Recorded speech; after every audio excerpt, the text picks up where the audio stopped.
everyone. Welcome to the 35th Ethnography Spring Education Research Forum. It's a beautiful thing.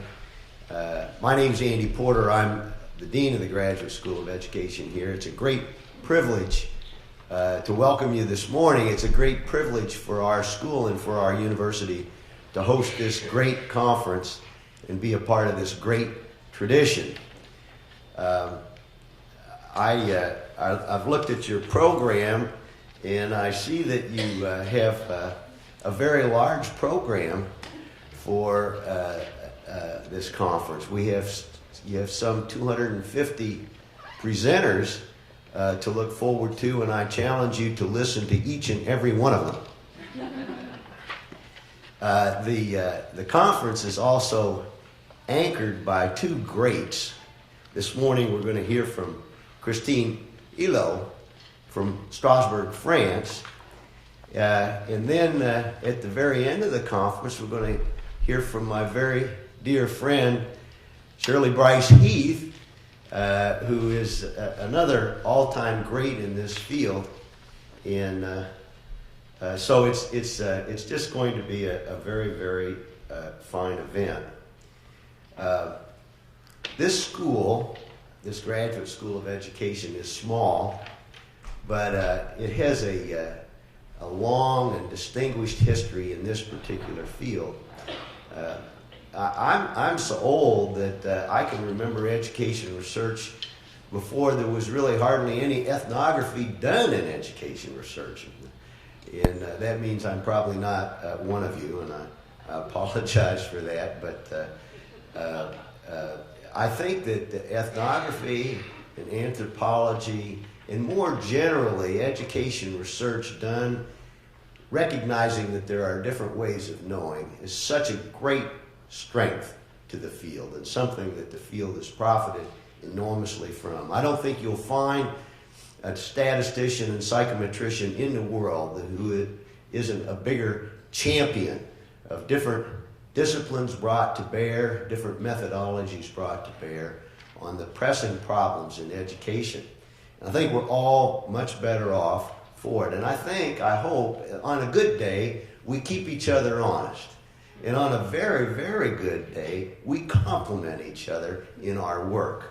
And I'll bet you that there will be many occasions for that to happen as this great conference unfolds. I want to recognize and thank Nancy Hornberger, professor here in the Graduate School of Education. She is the shepherd of this conference. She does it jointly with students, as she does almost all of her work jointly with students. That's the hallmark of doctoral study here in the Graduate School of Education, to learn through doing, to learn by being at the elbow of the greats. And Nancy is so generous in her time. And I will say it's just such an enormous pleasure to see her here today. She's had a challenging week or two, and she's showing her commitment to this conference, let me tell you, by being here. So again, thank you all for being here. I'm sure you're in for a wonderful couple days, and I look forward to hearing from our speaker this morning.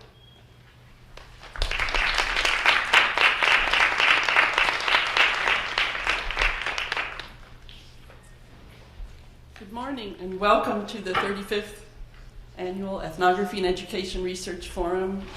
Thank you, Andy, for your comments, and especially for taking the time to be with us for a while. I know deans have many, many demands on their time. So it is the 35th forum. It seems almost unbelievable, but we've organized some. I'm Nancy Hornberger. Sorry, I forgot to mention that. I guess Andy already took care of that. Let me then turn to this morning's speaker. Dr. Christine Hélot is Professor of English in the Teacher Education Department of the University of Strasbourg in France, and she has been there since 1991. Before that, she was lecturer in applied linguistics at the National University of Ireland, Maynooth College, and also directed the Language Center there for many years. She earned her PhD from Trinity College in Dublin in 1988, and then was awarded her habilitation by the University of Strasbourg in 2005 for her research on bilingualism in the home and school context. And I remember I first met her in 2004, and she was just in the process of earning this habilitation, which was the first time I learned how significant and important it is, and it's a great honor that she earned it. Since 2009, she participates in the Master in Bilingual Education at the university, at a university in Seville, and she's also been a guest professor in Frankfurt. I'm mentioning all this to show how truly multilingual, multicultural, and international she is in her experience and also in her influence. Her research, she's a sociolinguist. She focuses on language and education policies in France and in Europe, on bi and multilingual education, on intercultural education, early childhood education, and children's literature and multiliteracy. I think we'll probably hear almost something of all of that today. But the reach of her research goes really well beyond France and Europe to, I know for sure, to Latin America and North America, and probably beyond that as well. When I did first meet her, we were in Buenos Aires at the first international symposium on bilingualism and bilingual education in Latin America. And it was my first chance to come under the spell of her compelling work with teachers in Strasbourg, who she and they together have created Saturday language and cultural awareness programs in local schools and communities, which arose out of the concerns of the teachers around deteriorating ethnic relations in these communities. And she, at that conference in 2004, and since then I've been able to see some of the video documentary of that work, and I and my students and many colleagues have been greatly inspired by this work that's both practical and deeply theoretical. She continues also to work with Latin American educators and co-edited a volume in 2008 with Colombian educator Ana Maria de Mejia. She was an invited speaker at a very memorable conference that I was also at Teachers College in 2004. It was organized by Ofelia Garcia and Maria Torres Guzman and Torres Kutnap-Kangas, called Imagining Multilingual Schools. A really inspiring conference at a rather depressing moment in the history of educational policy in the U.S. in terms of No Child Left Behind and its implications for multilingual learners. So that conference also saw fit to invite Christine Hélot, and she inspired us there as well.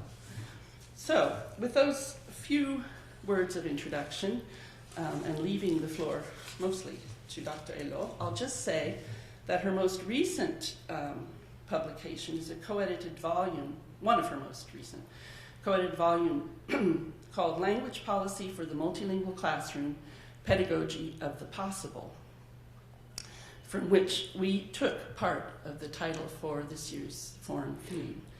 So please welcome Christine, who will speak to us on rethinking literacy education for newcomer students in France, literacy through photography.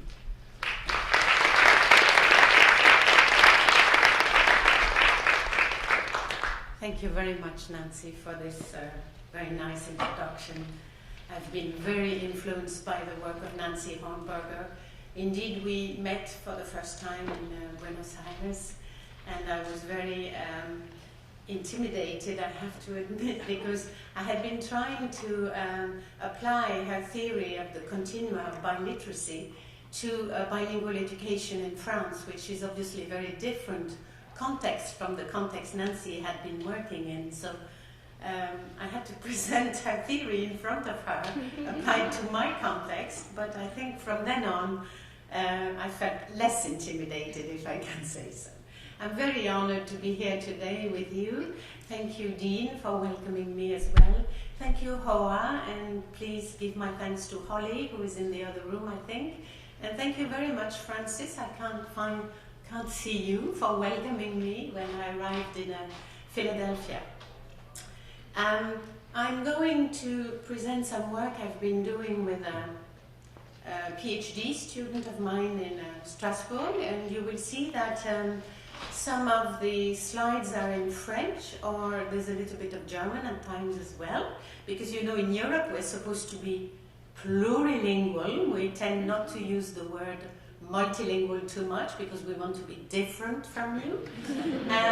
So you will see plurilingualism in action a little bit. I will translate whenever you see French or German, don't worry, or maybe you know these languages. So I want to start, because I'm going to talk about literacy and photography. I want to start with a photograph, one of my favorite photographs, which is standing along the river Rhine. I don't know if you can see the river behind very well, but on the German side of the river Rhine. I live in Strasbourg, which is on the border with Germany, and there are 3 bridges, a train bridge, a car bridge, and a footbridge. And the footbridge is where Obama met Sarkozy a few years ago when France joined NATO again. So whenever I have visitors, I always take them on this bridge, because for me it's very symbolic, of course, after all the wars we've had with Germany, that if you walk there on Sunday, there are French people who go to Germany and Germans who go to France, and there's a wider space in the middle with benches where people sit with their dogs or their children or grandchildren, and they chat, or everybody's very polite and says hello or guten tag. And this is a very symbolic, if you want, bridge. And next to this bridge on the German side stands this photograph of a woman from San Salvador de Bahia in Brazil. And what is very beautiful, and you can't see, and it cannot be read very clearly anymore because this photograph has been standing for quite a while. It's a photograph on glass, so you can see through. And if you look at it from the other side, you see the same thing. And it has this beautiful message engraved on the glass, which you can see on top. The photographer is Stefan Krieg.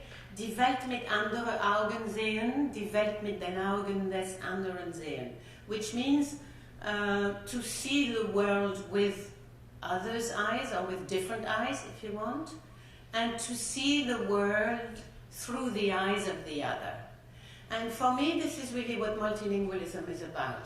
When you are multilingual or plurilingual, when you learn languages or you speak other languages, you see the world differently, and you see the world through the eyes of other people. So this was just an introduction to introduce my talk. And if you come to Strasbourg, of course, I will take you to see this photograph.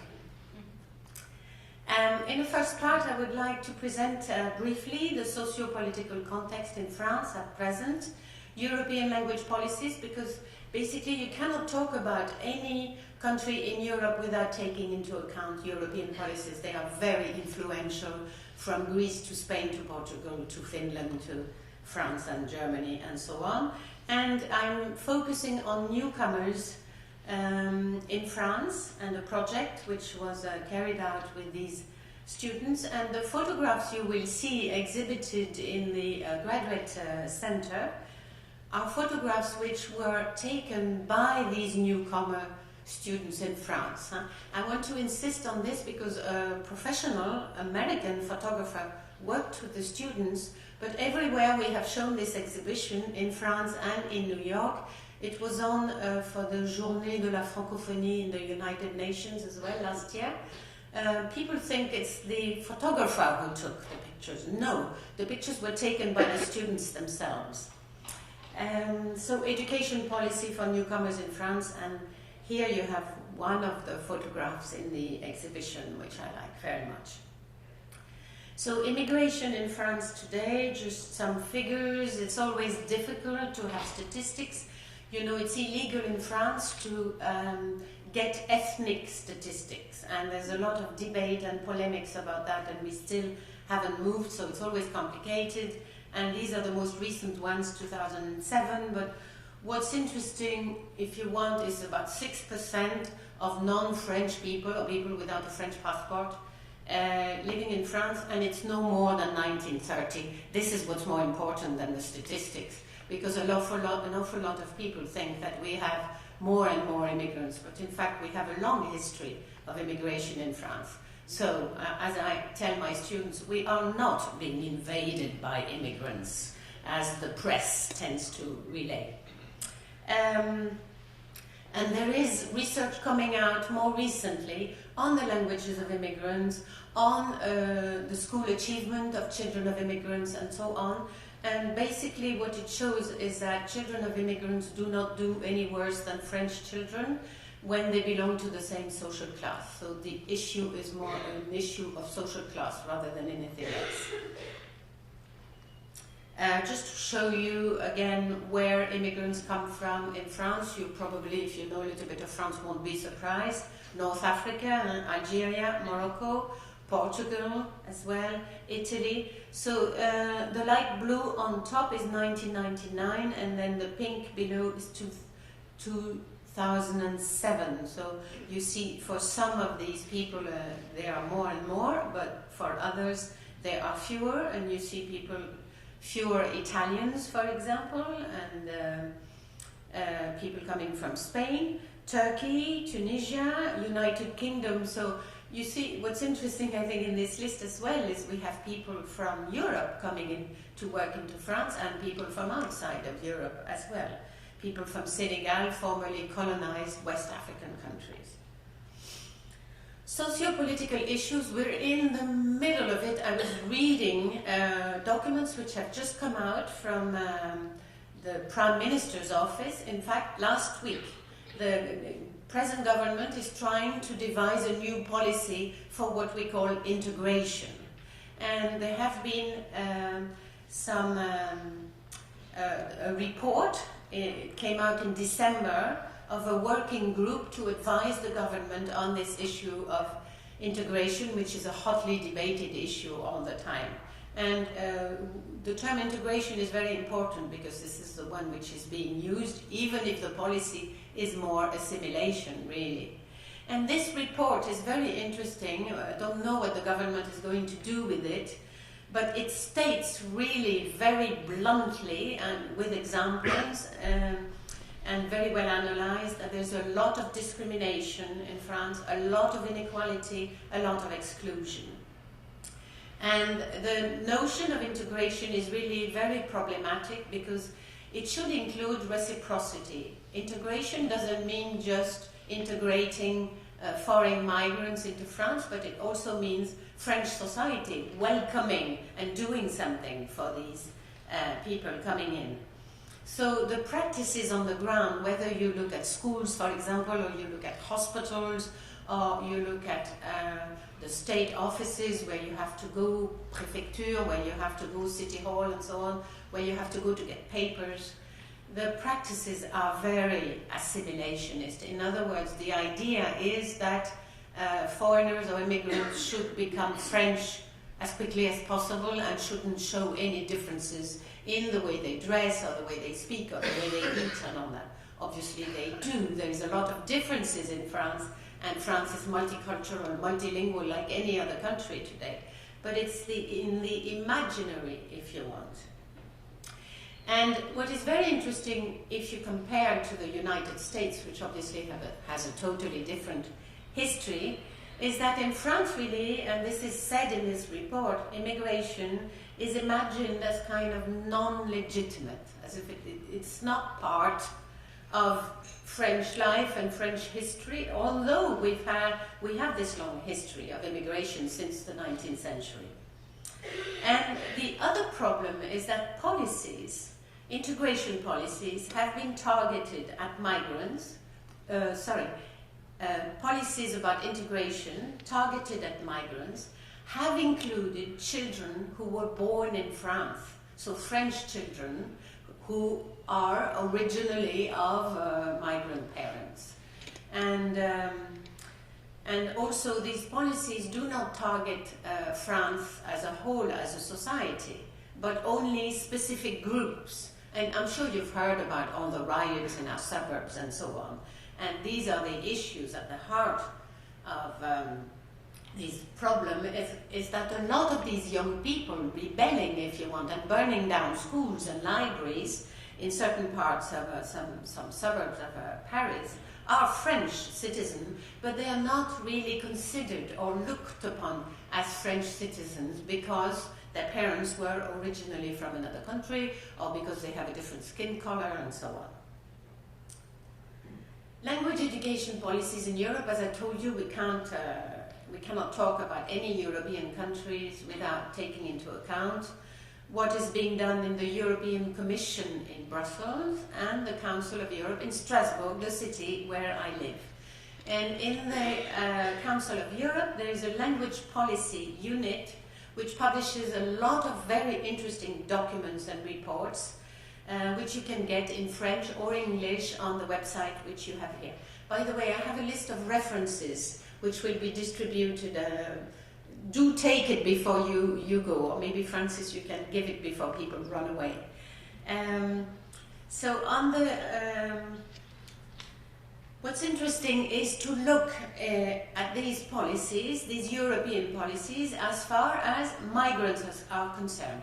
I will talk about terminology, so I have some terms in between brackets. I'm very careful with all these terms. I'm even more careful here, where I'm always afraid of using which are not politically correct, but please excuse me if I do, and I do think about all these terms, and sometimes I have to translate them as well from French, so I will discuss some of them.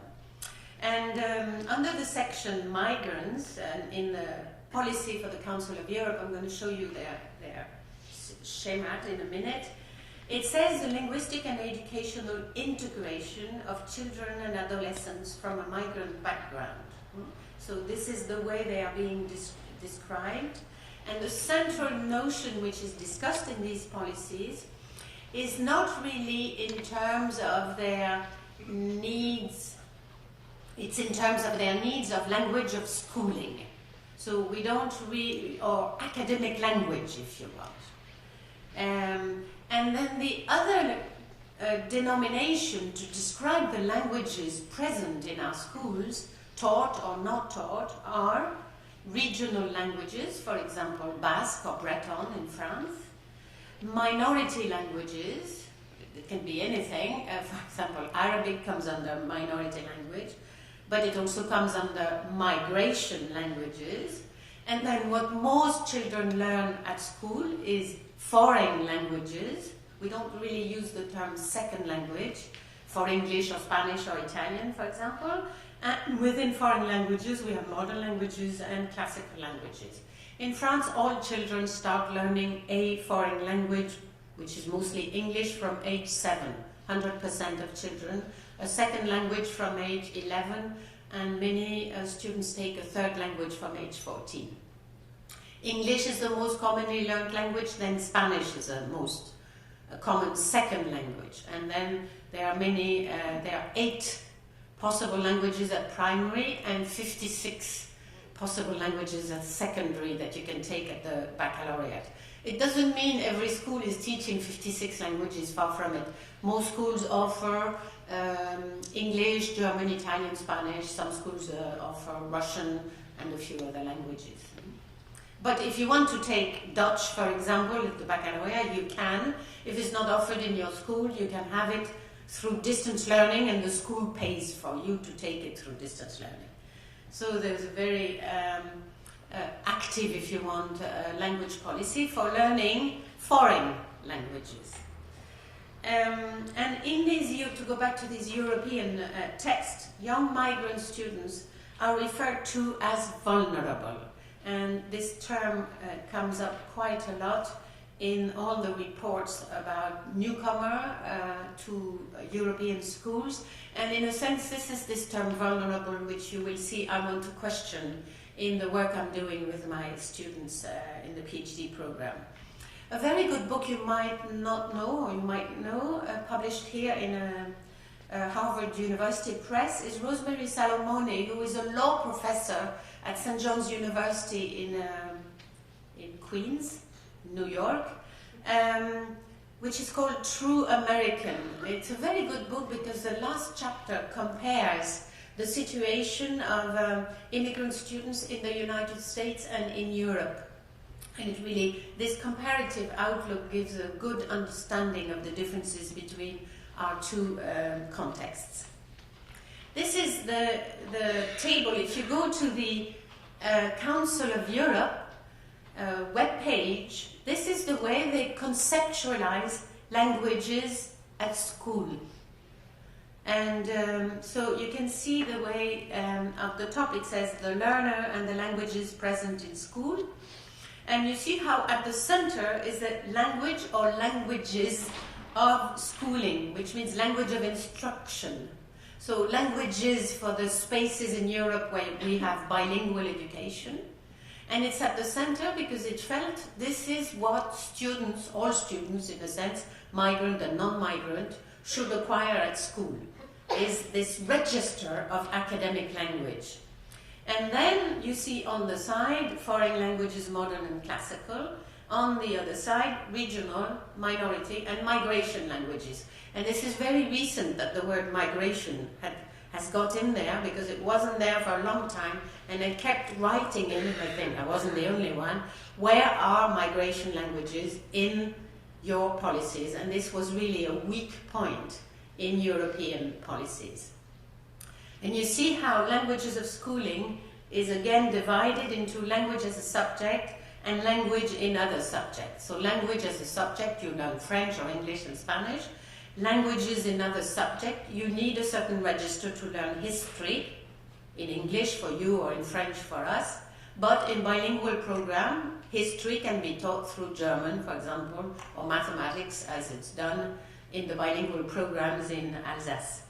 And then, of course, curricula and evaluation.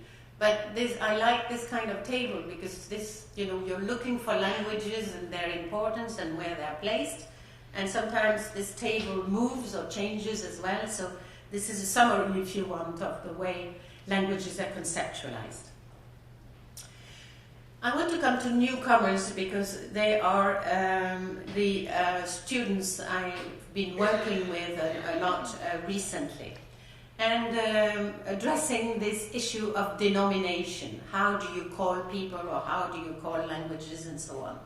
And in France, they are called, we use an awful lot of acronyms. I don't know if you do as well in the States, but in France it's terrible. You need a dictionary of acronyms to, if you want to do research, it's the first thing you should get because you don't understand anything. Anyway, E-A-N-A or E-12-N-A and so on.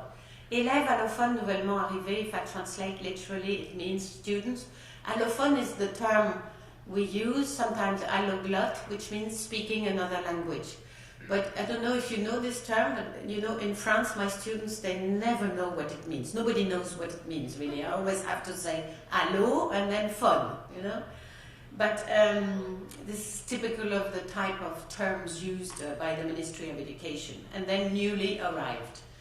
So newcomers I'm going to show you some figures in our schools. In fact, they come from very many different countries. They can come from as far as Afghanistan, or they come from Latin America, or they come from Serbia, from all over the planet, from China also, and Chechnya, for example, Kurdistan, Iraq at the moment, Syria. And so they have a very they have very different educational backgrounds as well. Some have been schooled, some have never been schooled, some have been schooled a few years, and so on. And we know, of course, if you're interested in languages, as I am, the first thing more or less when I meet them is I ask them what languages they speak. And it's obvious, and I will show you a table. These students are not only monolingual, but very often they're plurilingual. And for most of the students I have met over the past 5 or 10 years, they speak English because they usually are in internment camps and they pick up English in the camps in order to communicate with other children of other background. So they have what we call a plurilingual repertoire. And so why are they called allophone, which means speaks another language and doesn't give any information? So I've been obviously arguing for calling these students bilingual or plurilingual or international, which would be a more positive label, and we know that labels are very relevant for the way we look upon people. So that this denomination of anglophone really, first of all, people don't know what it means, and then it gives rise, of course, to a deficit perspective on their language competence, because speaks another language means you don't speak French, means you lack something. And the other problem, of course, is newcomers. Now, I use the term, and I tried to look in your literature which terms you use. It's complicated, but the problem with newcomers is how long do you remain a newcomer, you know? And this is difficult because the newcomers in France have support in French for 1 year, which is good, but which we know is not long enough. But it doesn't necessarily mean they're not newcomers anymore after 1 year, even though they're not entitled to the program longer. So, the education policy, we've had new official text published by the ministry in 2012, which is good. The past one were 2002. A lot of debate again, but it's slow to move things. What is very good is that the registration procedure in school is the same as for French children. In other words, if your parents are undocumented, no school heads or all school heads must register you in the school. So schooling is obligatory for all children, even if their parents are, as it happens often, living on the street and without papers, or asylum seekers or refugees. This is important because when Sarkozy was our previous president, he was aiming to change this law, and I was fighting very hard with everybody around in the educational community to be very careful, and of course to go down in the streets and demonstrate if this happened. So it hasn't changed, and I think it's always very important to know the laws to watch for when they tend to disappear. And this is obligatory. We have obligatory schooling up to age 16, so any child up to age 16 has to be registered in a school. And when these youngsters are over 16, from 16 to 18, they tend to join professional training, but very often when they're over 16, they're also sent back to the country they came from. This is another very dramatic situation. The model of instruction for newcomers is a separate model of instruction in French as a second language, or what we call now French as the schooling language, language of instruction, in a special class. It's another acronym, UPE2A, with specialized teachers and integration in the mainstream. So if you want, these newcomers, they're from 10 to 13 hours in a special class with the specialized teacher of French as a second language, and the other 13 hours of the week, they are in the mainstream with students of the same age in the regular class. So it's a half separated model of instruction, and there's a lot of debate on this issue, particularly in Britain. The figures, as you can see, 2012-2013, 4.7% of the total number of students in France. This includes pre-primary education from age 3, primary, secondary. And this percentage is growing all the time because of all the strife which is going on in the world at the moment. So there has been an increase of 10% more of these newcomers between 2011 and 2012, which means we can't pretend it doesn't exist. We have to do something, of course. Now, this issue of separate or integration model, the separate language education models of newcomers is criticized very much in Britain, in particular by Born, or in Belgium by Van Avermaet.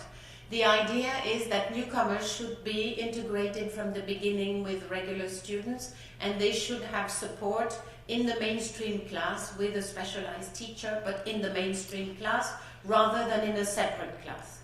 And then somebody like Knapp in Germany, he supports the separate model where newcomer students are educated separately until their level in French is good enough to join the mainstream class. So in France we are kind of an in-between model, if you want. Half the time they're separate, half the time they're integrated. I think the issue here for me is not so much separate or integrated, but rather what kind of support is given to these students, whether in the separate classroom or the mainstream classroom, I'm not sure. However, when I look at the way these students are schooled, is that the focus is on the individual learner to adapt rather than on the school to implement multilingual spaces. In other words, when they are in the separate class with other newcomers, with a specialized teacher, it's good for them. And I work in these classes, it's a safe space where they don't feel threatened and they're accepted with whatever level of French they have. When they're in the mainstream class, it's good because they are mixed with other French students and they can socialize with other French students, although of course they're being looked upon as different because they do not speak French like other students. The main problem is that because we have specialized teachers, mainstream teachers think it's not their job to look after these students. And they're not, and also it's not just that teachers do not think it's their responsibility, but they're not being educated to take into account immigration issues, basically, and the needs of these students. So their needs is taken care of by the specialized teachers, so I don't have to worry about it. But we know, of course, that it's much more complicated than that. And in the mainstream, newcomers are left to sink or swim, and I've also looked at some of the school subjects which are particularly difficult for newcomers. For example, history is always very difficult for them. Math, they can more or less guess, because once you see on the blackboard what you have to do. But there is no doubt that the separate model we have in the UPU2A structure are spaces where the newcomer students feel safe, comfortable, open, and this is what has allowed the project, which I'm going to show you, to happen. The language education policy, before I come to that, I think it's interesting because even though we have new text more or less every 10 years, they always say the same thing. The French language should be acquired as fast as possible. And you know, we are linguists in France and applied linguists have been telling these people in the ministry, you don't imagine yourself going to China, to be in school in China. Are you going to learn Chinese in 1 year? It's not possible. It takes much longer. We quote Cummins with all his work. Even Cummins' work is now on the website of the Council of Europe in French. So people who don't refuse to read English, even though they know English, but they want the texts in French, they can read this research. But it's still the same ingrained. Learn French as fast as possible, 1 year, and that's it. And the thing is, why does the policy insist on this speed of acquiring the language? Because it's through acquiring the language that integration takes place. And the policy is the same in school, and the policy is the same for adult migrants who come to work to France. It's the same idea. You only integrate through the French language, and you must speak French as best as possible, and it's when you speak good French that you're integrated into society. So language competence is very much linked to the notion of integration. So that this special structure for the newcomer students is only available for 1 year, unless the students have never been schooled before, and then they can stay in it for 2 years. We managed in 2012 to have a very timid, I call it, acknowledgement that these students have a plurilingual repertoire, that the languages they speak should be recognized as a form of competence that you can build on to acquire the French language. But it doesn't give them any support. It is now in the text. These students do speak other languages. They are not dumb in the sense of not speaking. But we didn't manage up to now to get written in the official text pedagogical support in the students L1. This is very important because when I speak to the students, they always tell me how afraid they are of losing their mother tongues, in the plural. And in fact, they try and find their own strategies to prevent language loss, and the school is doing nothing, not helping them. And I think it is the responsibility of schools to do that as well. I want to give you an example of a student I support, and I go to the courts regularly with her, because this young girl from Armenia is now 18 and she's never had any papers in her whole life. So she's been undocumented her whole life. Can you imagine that? When I met her, I was really but she's Armenian. She lived in Russia, where she was schooled, so she learned Russian at school. She learned Armenian with her mother, and French at school in France. She also has English and German. But you know, when I was in court with her in front of the judge, and the judge, there were 3 judges in fact, and they asked her what she wanted to do later on, and she said she wanted to be in international business, and she said immediately, you know, because I speak 5 languages, I think that would be a good resource for me. And I saw the 3 judges looking at her, and I think they didn't believe her. Why? Because they're monolingual French speakers, and they learned English or Spanish at school, and they have very poor competence. So this is also, you know, we're supposed to be plurilingual in Europe, but the mentality is still very monolingual. Anyway, what she told me, because, you know, she's like all young people with her phone, and I see her typing text on her phone, and she shows me then that she's writing to her friends in Russia that she hasn't seen for 3 years. She's been in France, but she keeps in touch with them through email, and of course she types on her phone this Russian text. And then I ask her about her home language, which is Armenian, and she tells me she's writing a novel in Armenian about her experience. And I say, oh, how did you learn? Did you learn very silly question, did you learn Armenian in Russia? No, not possible.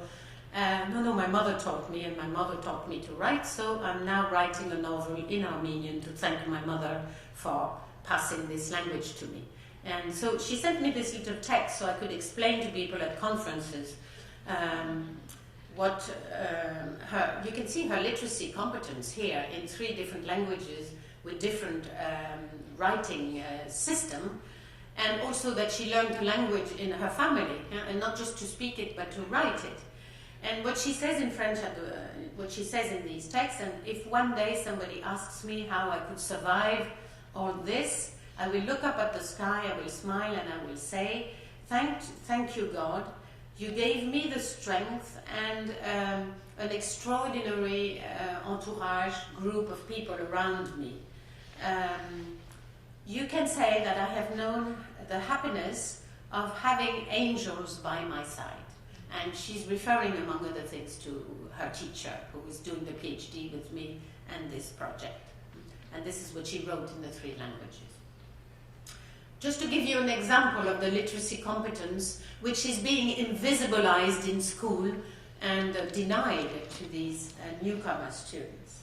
I want to come to this project now, and photography through literacy through photography. And what this student has written on her arm is, I am sad, and then on her hand, I miss my friends. The project is part of a PhD thesis at the University of Strasbourg on the notion of integration, which is a very complex notion, you know, very much part of the Republican principles of our school system. Timea, this student, has been teaching French as a second language to newcomers for 10 years, and she's herself of Hungarian origin but lived in Romania, and left Romania after Ceausescu left and came to France. She was highly educated in Romania, but of course her diplomas were not recognized in France, so she had to do all her studies again, including the teacher education, which is competitive exam, and she passed brilliantly, and she's now doing a PhD. So she is sensitive, obviously, to these issues. She's trained as a primary teacher, but she teaches in a secondary school for newcomers, because usually it's primary teachers who are working with newcomers because they have to teach reading and writing. She's very aware of the silencing of subordinate groups who cannot use their first language in the classroom. She's very aware of the invisibility of the social cultural capital, of the role of identity in the way their linguistic repertoire is being reconfigurated when they move from country to country. You know, sometimes migrants from North Africa go to Italy first, and they're schooled in Italy, then they come to France, or Turkish children, for example, very often they go to Germany first, and they might spend a year or two in Germany, go to school there, then come to France. So we have, for example, Kurdish, a lot of Kurdish students in France. They speak, maybe one parent speaks Kurdish, the other one Turkish. They're schooled in Turkey, they move to Germany, they're schooled in German, they move to Alsace, they're schooled in France. Through French, they learn English as a foreign language. So their plurilingual repertoire changes all the time. And this notion of the way it is being reconfigurated, how do you keep all these languages in your repertoire, and how some languages become more dominant, some are more silent, and so on. She uses films, literature, close cooperation with the school librarian in her class to teach French as a second language at beginner's level. She uses a lot of films. We have quite a few films about the issues of newcomers in France. I don't know if you've seen this well-known film called Welcome, which is a story of a young boy who arrives from Afghanistan to Calais, and he's trying to swim across the channel to meet his family in Britain. So these are fiction films, but based on what's happening to migrants in Europe today. And she uses a lot of these films to get her students to talk about their own experiences. So the project took place, sorry, did I? No, it's okay. In one of these welcoming class, reception class if you want, in a middle school in Mulhouse, which is a city in the south of Alsace, not far from Switzerland, during the year 2011-12. The objectives were to develop multilingual, multimodal approach to literacy in French and other languages, so that she had read the work of Cummins and Early, Identity Text, and she knows the students' first languages should be used with these students in order to engage them cognitively. So because these students, you know, they are 14, 15, 16, from 12 to 16, and she doesn't want them to feel as if they were babies in the classroom, unable to put three words together. She uses poetry a lot to engage them in creative writing, and photography as a different mode of expression. The idea of photography was that, and I will come to some of your presentations, I've seen on the program lots of talks on the use of photography with literacy. The idea is that photography enables you to express yourself even if your linguistic competence is somewhat limited. And through my contacts and the work I had been doing in an international school in the Bronx in New York, the idea was to exchange texts and photographs with the same type of students, newcomer students in New York. And these newcomer students in New York were attending a French heritage language class, which enabled the correspondence to take place through French.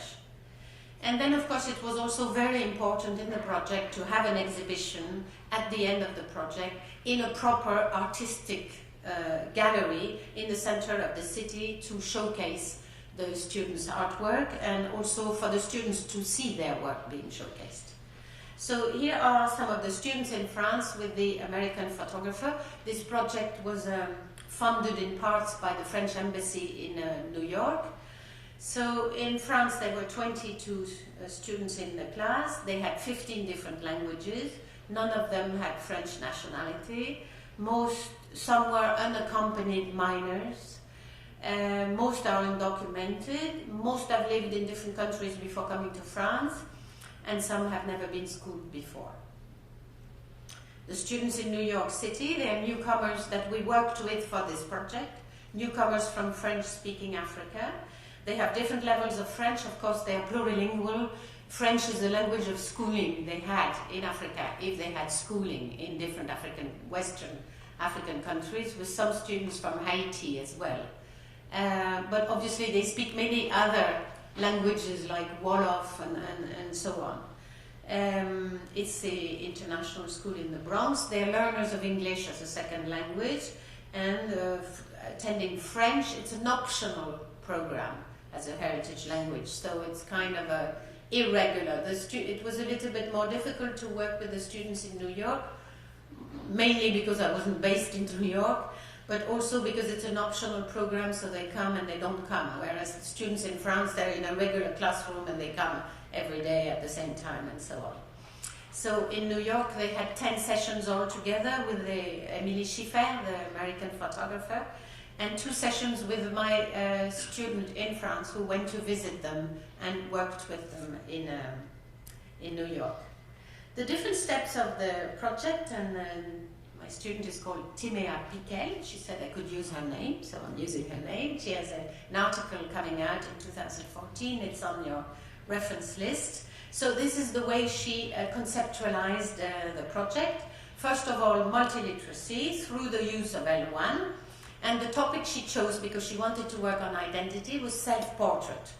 So first of all, she got her students to write about themselves in their first language. And she doesn't know all these first languages. Most of them she doesn't know, but it doesn't matter.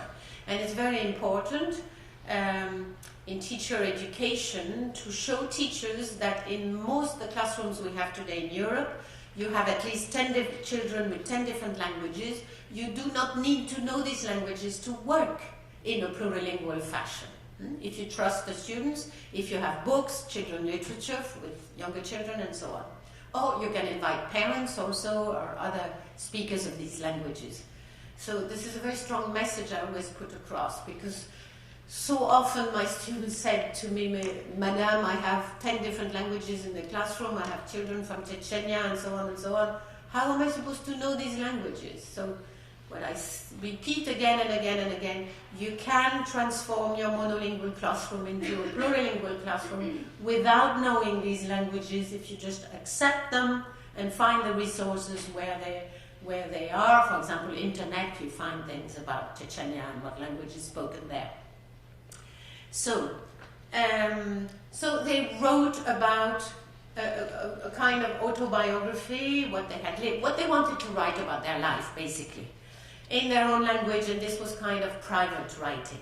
And then they had to select a part of the narrative to translate into French in order to learn to write in French, learn to translate from their language, and also to share with the other students and with the teacher. So this was very important. They choose what they want to translate. So they don't have to translate things they don't want to share, which might be too private, too painful, and so on. And then they read poetry, and a very famous poem by Jacques Prévert, Je suis comme je suis, which is about a woman who's been criticized for her lifestyle, having too loose morals and so on. And she's defending who she is and stating, her own identity and asking readers to accept her as she is. So they studied this poem, and then this was the base for writing their own poem based on their autobiography in French, and they could also write it in their own language if they wanted. I am the way I am. So we call the project Je suis qui je suis because it was kind of complicated to use exactly the same title without having rights and so on. Je suis qui je suis, I am who I am. And then one of the students said we should have a title in English as well for our friends in New York. And the student himself proposed Meet the Other Side of Me, which is such a beautiful, I think, title for the whole project. So this was the multiliteracy. Then the multimodality was literacy through photography. So they had 2 weeks session with Emily Schiffer. So they were very excited, obviously, about having a photographer coming from the States working with them, because they all dream, these newcomers in France, they all dream about coming to America and to New York. They think America is freedom, would be freedom for them and would be much easier than France. They worked in groups of 2 and they took photographs of themselves. Then all the photographs they had taken were shown on a screen, and they had to read the images with the photographer, showing them how you read an image. Is there a background? No background, the point of view, the framing, and so on. And they had to choose 1 or 2 that they wanted of their own portraits that they would like to be shown at the exhibition. And then they were involved in writing on their photographs. So it was writing, if you want, about their photographs. But what you will see in the exhibition and in some of these photos, it was writing on the photograph, literally. So using a special pen to include writing in the picture itself. And in other words, adding meaning to the photograph through the text. Then the next step was the exchange with the international students in the Bronx through the French language. So it was, the idea was getting to know other students elsewhere in the same situation, elaborating a list of questions out of which each student selected 2 to send to a student in New York with a photograph. I show you the cards. And then they got the answers and photos from the students in New York. And then was the organization of the exhibition in Mulhouse, and an exhibition also took place in the French Lycée in New York and at the UN for the Day of Francophonie. So here are examples of student text. I can't give, obviously have lots of examples, but it's part of my student's thesis as well, so I'm only selecting a bit of her data.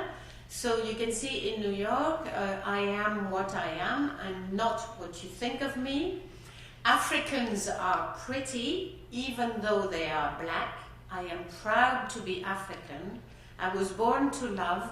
I thank my parents to have given me life. That's the one in New York City. The one in Mulhouse, I am not perfect, maybe like you are, but I am me, who I am, and I will not change. Let me be who I am. Let me live my life. I am a secret surrounded by walls of blood. I've left the French because it's even stronger in French than what I'm putting through in English. My fists are closed in on the dark.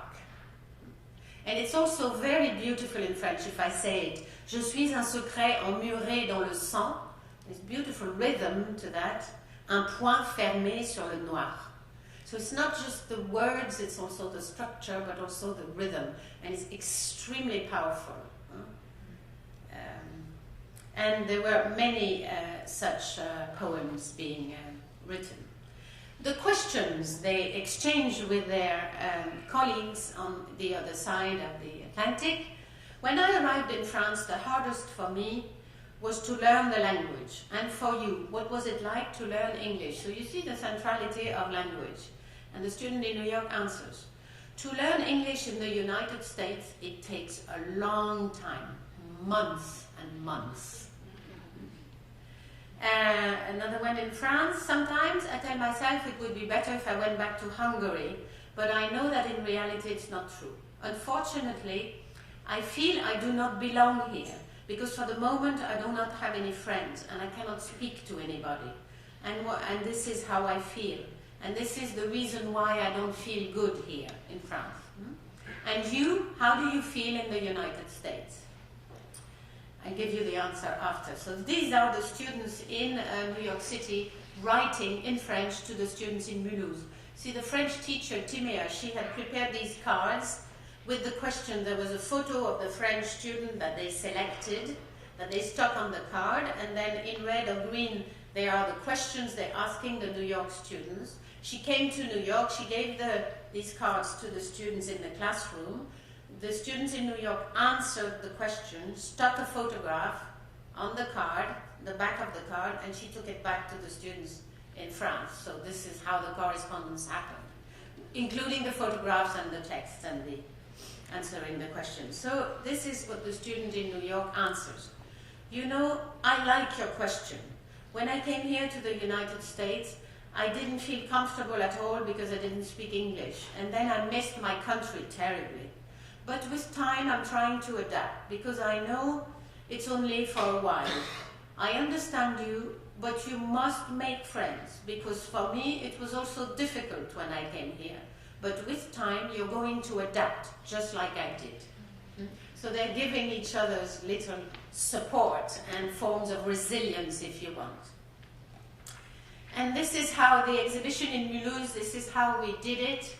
We had the photographs, but we had also the questions of the students on these other frames you see at the bottom, left-hand corner and right-hand corner.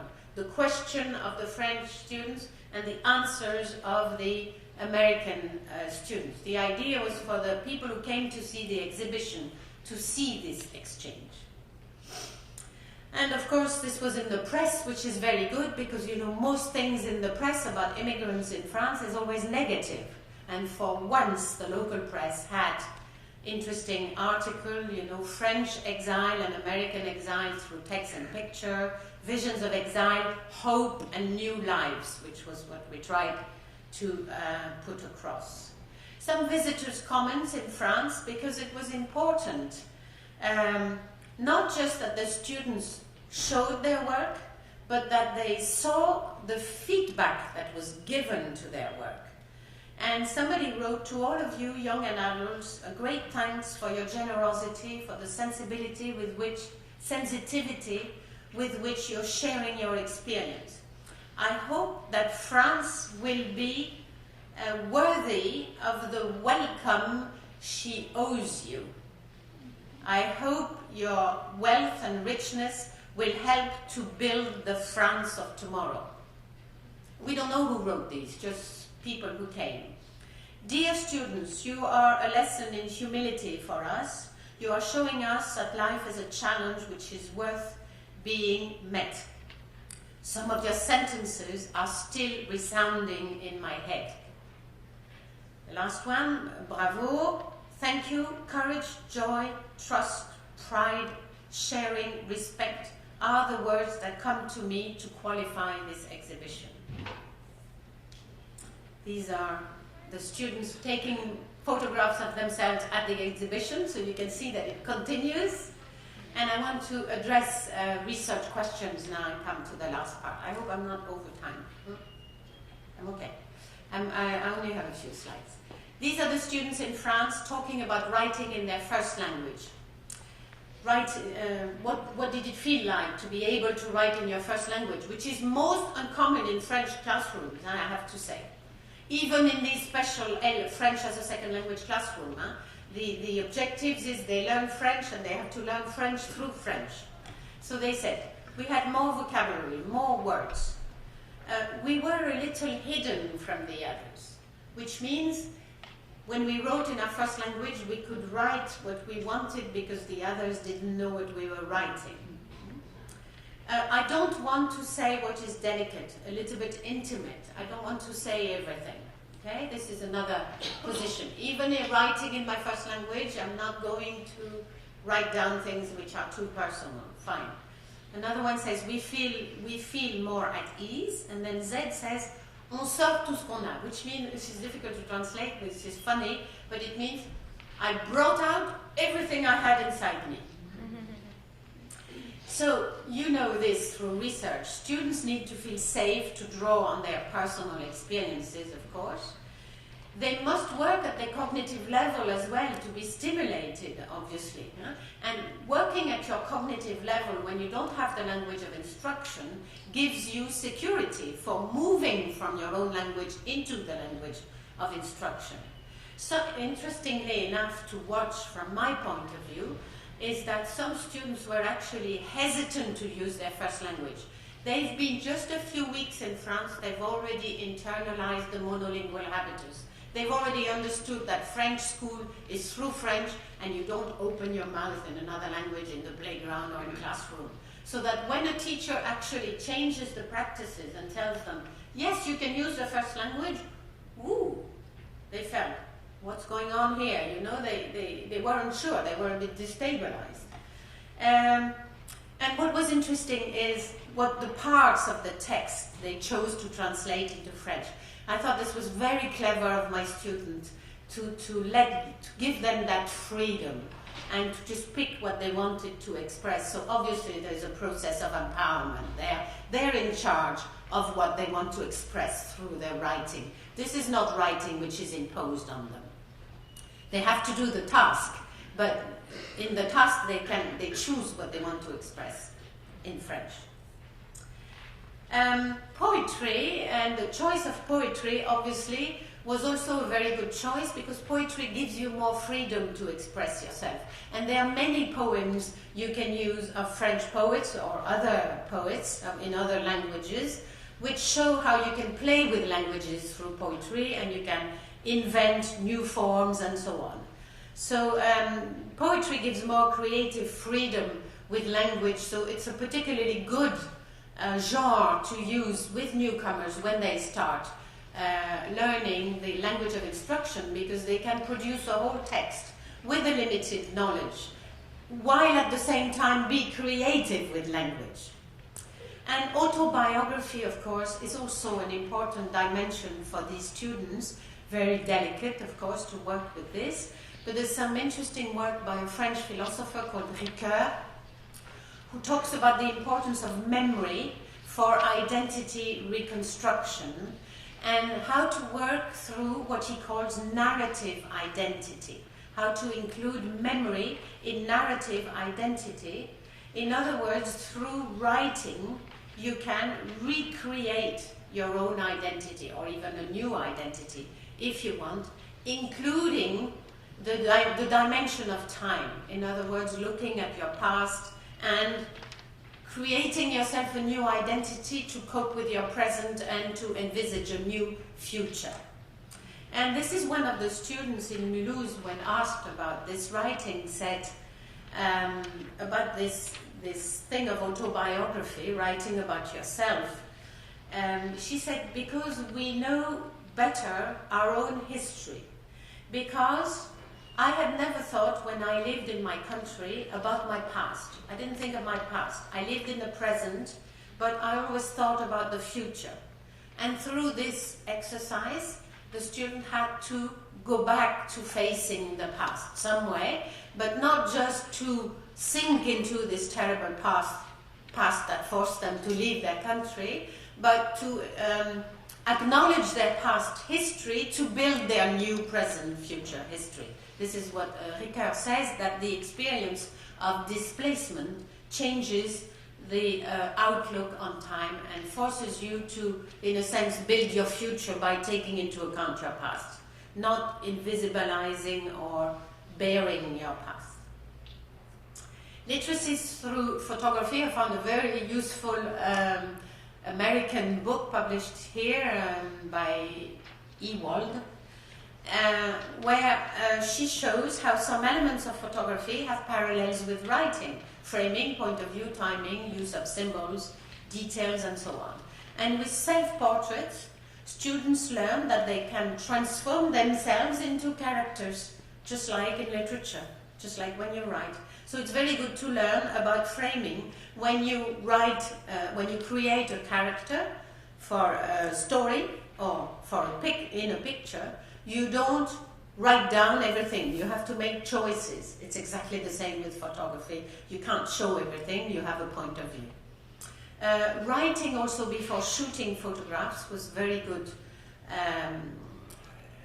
step to help the students to focus on the kind of pictures they wanted to take. So the photographer actually took them out of the school to the area where they live in order for them to take the photographs in their own environment and not just within the constraints of the school. This is a whole other story, how to take students out of French schools for insurance and all these things, but that's the practical details. They also learned to read photographs of famous artists, so we had lots of books of all these different photographers, and she explained, of course, the way they use framing, point of view, and so on. And then they had to choose a photograph they liked and talk about it and explain why they liked a particular photograph from these famous photographers. So you see there is oracy, there is writing, and there is also shooting photographs. And then, of course, working through photography, I came to photo voice, which I've never seen any European. I know in the States you use it a lot. I've seen a lot of references, Wang and Boris and many others since.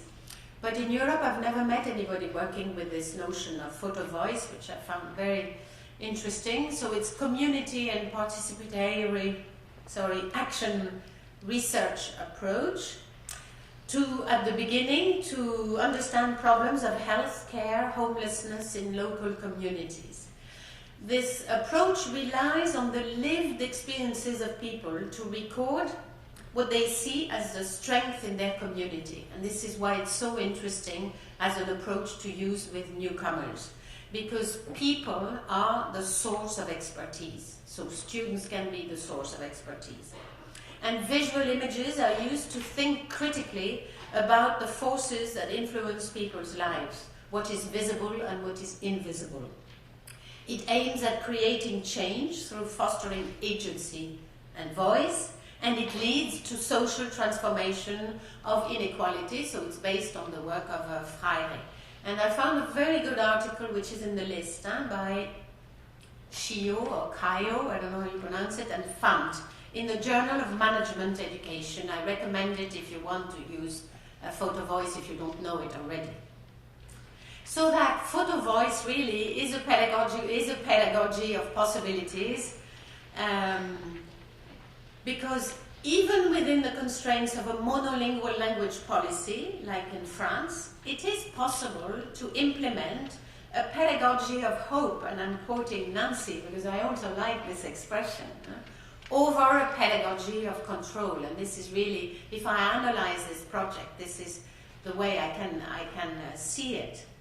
And it's inclusive of diversity, it's self-reflective, it fosters participatory engagement between students and subject matter, their own life and their own learning experiences, and how they're going to project themselves, in their schooling.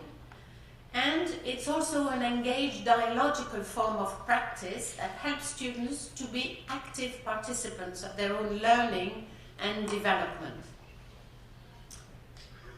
The students' voices. Photo voice as a methodology reduces the distinction between those who know and those who are known, the recipients of knowledge or the subjects of research, as we call them. So that through photo voice, students become agents, owners of their own lives and their own meanings of their own lives. Their knowledge makes them experts and informants. So it changes the paradigm for research, really. Educators must hear and heed the actual voices of adolescents to glean deeper insights regarding how most effectively educate adolescents in English language arts classroom. This is a quote from Woodstock, who is another person working on photo voice. And this is what we tried to do in Mulhouse with the exhibition, really. It wasn't just to showcase the students' work, but to make sure their voices were heard, that the people who came, the exhibition was on for 1 month in the center of the city, in one of the most prestigious galleries in the city, so that a lot of people came, and the idea was that it wasn't just that their photographs should be looked at, but also their voices should be heard through the text they had written on the photographs and with the photographs. And also, not just that they were read and looked at, but that the students themselves witnessed their voices being heard. Because of course there was an opening and so on, and we had this book, visitor's book, so that they would hear the voices of people, any French person coming in to see their work. And I'm coming now to imagination and ethnographic imagination, and I'm really going to leave you with questions, but it is very interesting for me, the topic of this conference, because it's pushing me beyond my limits. How do we translate from theory to pedagogy? Or more concretely, if you want, how do we analyze these students' work of art. Because you can always analyze what they say about the experience or what they write, but how do you analyze photography? And do we need to analyze photography? In fact, I think we should read these photographs and take for ourselves, our own interpretation of what these students are trying to tell us. But from the point of view of research, I think the research process can be written about, but for me, imagination has to do with how do you interpret the data you gather through such a project. And I don't think, I think I can even say, I don't want to interpret these photographs. I want these photographs to speak to me, to my sensitivity. I hope they will to yours, but I don't think for research they should be interpreted, because we go into maybe psychoanalytical interpretation and things like that, which I wouldn't want to do with these students particularly. So how do we interpret this collected data? The students writing, okay, we're used to doing that. Artwork is more of a question, but we also have, of course, focus group interviews with them, or the policies, because the idea also is to change the policy somehow. What one of the students in Mulhouse said, for example, at the exhibition, I'm so proud of myself to be finally in a position I always dreamed of, and it's all thanks to my teacher. This is a girl from Pakistan.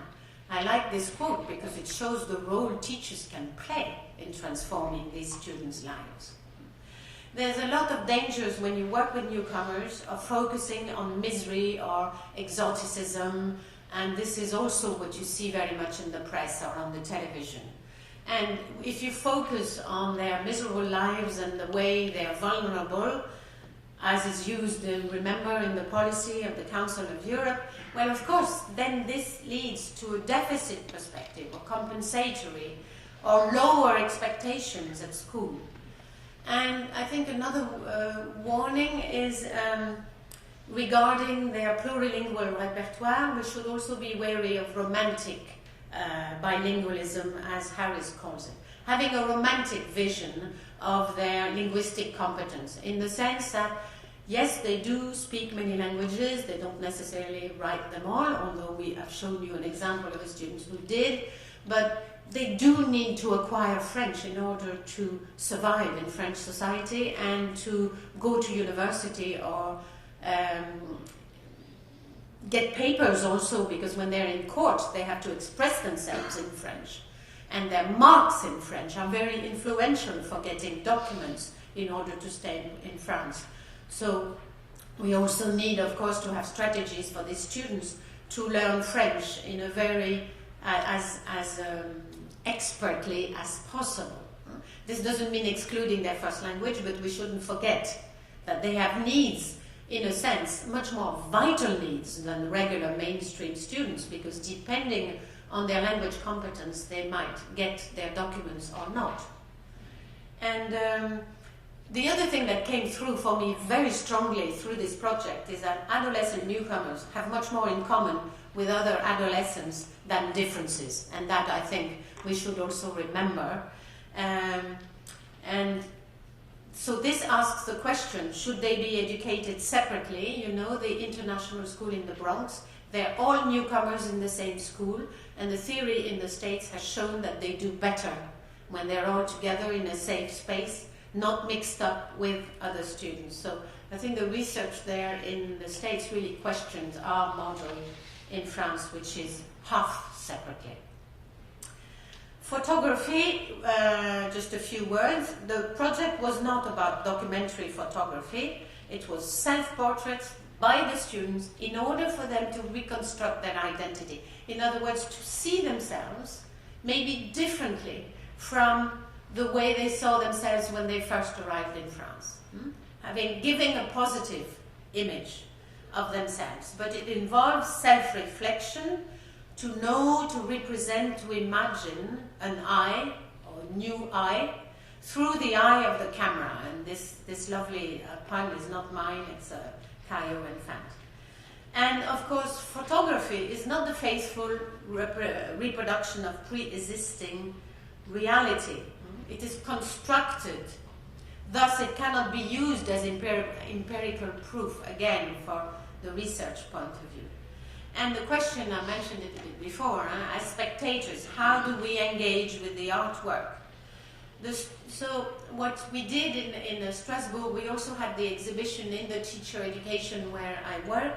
And so with some of the students studying English, we showed them the photographs and we asked them to write about the photographs in an English as an L2 class. So in other words, this was asking them to engage with these photographs and learning English through this activity. And there's very interesting work being done by a colleague of mine whom I don't know in France, in Tours, who has this very nice long name, which has done an article in French. If you read French and are interested, I can give you the reference. It's on the web, How to Conceptualize Photography and Meaning in Sociolinguistics. You know, there's a lot of work being done on linguistic landscape, which has to do with language in space. In sociolinguistics, it's kind of a new field of research. But here, she's really trying to see how we can work with photography in sociolinguistics and how do we interpret such different modes of representation. Language policy research, of course. I'm working in critical ethnographic approach with the objective of social justice. And for me, one thing I'm most interested in is questioning categories, denomination. How you name people, how it puts them in boxes, excludes them from other boxes, and so on. So newcomers, allophone, is all an outsider perspective. When do these students become francophone? I mean, surely if you speak French in your everyday life to do your shopping and so on, you're a francophone. And I think very important is how they define themselves rather than being defined from outside perspective again.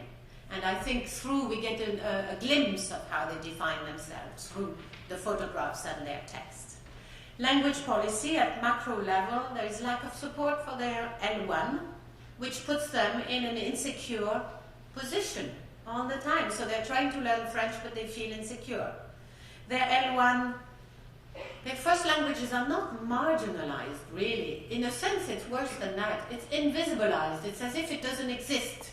So this, this also needs to be put to the front for policymakers, mostly. And evaluation and orientation. And evaluation, you know what it is. Orientation is the way they are being, career guidance sends them to particular streams of education after they are 16. And they are being discriminated. We did a study with my student on this. And unlike the international schools in New York, which prepares the newcomers to go to university, in France, most of these newcomers do not go to university. They have to go to upper secondary school, lycée, at age 16, and they are sent to technical schools, more or less automatically. But interestingly enough, the Armenian student whose text I showed you, when she was being sent to a technical school at age 16, because she had been empowered in her class with my student, she refused the orientation procedure she was being assigned to, and she said, I'm going to a regular high school where she has been since. This is in this article here, which reference you have. So teachers have an agentive role, of course. And some teachers in France do contest policies in order to meet the needs of their students. So then again, we go back to what they've been doing for 30 years, teacher education, and where this is really where it all happens, where we can change things. Just finish with these quotes, which I like very much, in the field of ethnography of language policy, Alexandra Jaffe, who works on Corsica. The purpose of the ethnography of language policy is not to identify any one best educational practice for a particular context, but rather that it can be a tool for identifying the underlying ideological issues and implications of various choices, and for opening up school-society dialogue about what schools can or should do. And I think this is exactly where I situate myself. And Nancy and her colleague Johnson also, ethnography of language policy can itself open up ideological spaces that allow for egalitarian dialogue and discourses that promote social justice and sound educational practice. And I think these are researchers who influence me and help me to think these things within my context. I think this is my one before the last. Students' identity, integrating imagination in research. And I loved your question, Nancy. This is very good. This is going to push me forward. Students' identity was it's important to make visible the process of deconstruction, reconstruction of identities through the migratory experience, rather than research which is being carried out in France, which is always on efficiency. Are our teaching approaches efficient? Are these students doing well? What results do they have? The students are artists. Artwork produced by these students helps to see otherness differently in educational context. We have this term in French we use, and in Europe, alterity all the time, alterity. So I think photography is a space.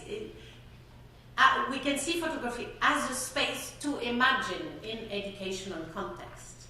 Students as experts, their discourse helps us to understand what factors support their agency or what factors constrain their affordances.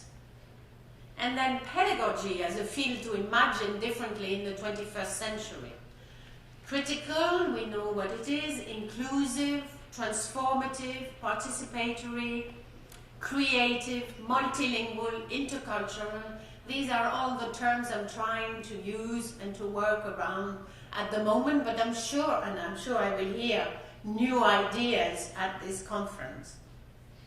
I want to finish with two quotes in French, because I looked at work on imagination by philosophers in France to try and see what I could find to bring you at this conference. First of all, you have a picture here I took in Berlin, which I like very much, and which says, learning is not a question of origin. And this is part of the integration plan for the city of Berlin, integration of migrants again. So Wunenberger, who works in France, says, the imaginary offers a voice which allows to think where knowledge is lacking. And the Castoriadis is a Greek psychoanalyst and philosopher in France.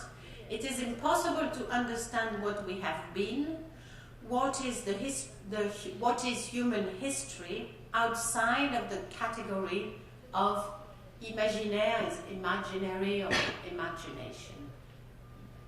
Thank you very much.